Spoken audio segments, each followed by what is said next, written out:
Right, coaching expectations. We've spoken about this one before. We're going to cover it again in a little bit more detail. Programming. Now, this is the fundamental, the underlying part of all of coaching. Not always the actual most vital component, but it does obviously play a huge role.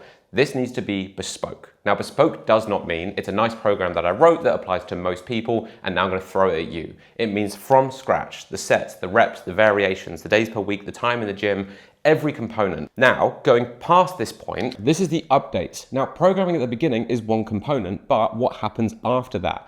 This should be down to the processes of the coach. So if you do check-ins, if it's a weekly or even monthly call, if it's just anything to make sure that the program is being adjusted in the right direction and you're both in that conversation. 2 is video analysis. This is not the it looks good shit. The idea being that this is a very specific process. What is happening in the lift at the moment? We're seeing the knees extend early with problem with your squat. The change is going to be, we're going to cue you to stay in your legs, pin the knee forward, wherever it may well be.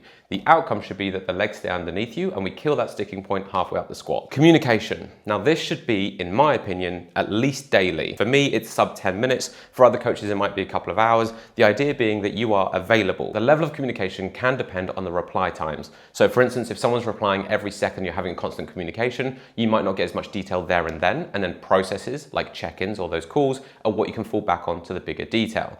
In my opinion, the perfect looks like 2 components. 1 being the quick and frequent, the everyday communication where you're messaging back and forth, you're able to answer things quickly, get quick solutions, whether it's warm-ups, the jumps, whatever it may well be. 2, the large and weekly components. Now that's the check-in process. I think this is vital. Once a week to check in with your coach, answer the bigger questions, and maybe even come back to some of those topics and discuss them in more detail. You need these 3 components to get full coaching. Anything less than this, you are missing out a massive amount of potential in your training and what coaching should actually look like.